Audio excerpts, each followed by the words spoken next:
কোরবানির ঈদের আগে মেহেরপুরে জমে উঠেছে ছাগলের হাট। ক্রেতারা ভিড় জমাচ্ছেন জেলার শতবর্ষী বারাদি হাটে। দেশের বিভিন্ন প্রান্ত থেকে ব্যাপারীরা ছাগল নিয়ে যাচ্ছেন এখান থেকে, আবার আশেপাশের গ্রামগুলো থেকে বিক্রির জন্য নিয়ে আসছেন ব্যবসায়ী ও খামারিরা। মেহেরপুর সদর উপজেলার বারাদি ইউনিয়নের এই হাটে সারা বছর চলে ছাগল কেনাবেচা। ঢাকা, চট্টগ্রাম সহ দেশের বিভিন্ন প্রান্তে যায় এখানকার পশু। বিখ্যাত ব্ল্যাক বেঙ্গল পাওয়া যায় বলে দেশের বিভিন্ন প্রান্ত থেকে ব্যাপারীরা আসেন এখানে। গ্রাম অঞ্চল থেকে ছাগল কিনে এনে এই হাটে বিক্রি করেন স্থানীয় ব্যবসায়ীরা। এছাড়াও নিজের পোষা ছাগলও বিক্রি করতে এসেছেন অনেকে।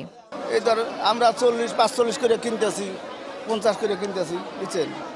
মানে বেচা কিনি কম, মানে আল্লাহ কি করবো না করবো আল্লাহই জানে।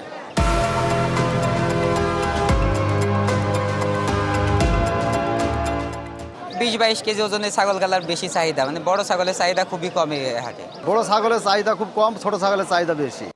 দাম নিয়ে রয়েছে ক্রেতাদের মিশ্র প্রতিক্রিয়া। এবছর তুলনামূলক দাম চড়া বলে জানান তারা। বিলাট বড় ছাগল এখানে পাওয়া যায়, হাট বড় ছাগল বেশি।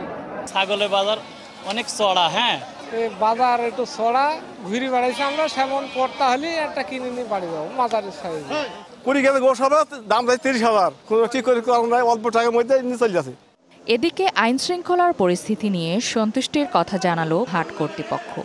এখানে বাংলাদেশের বিভিন্ন প্রান্তের ছাগল ক্রয় করার জন্য আসে।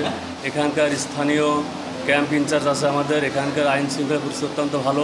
আমাদেরকে প্রত্যেক হাটে প্রায় 30 থেকে 40 লক্ষ টাকা ছাগল ক্রয় বিক্রয় করা হয় এখানে।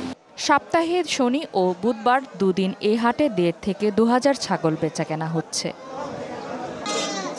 DBC news desk.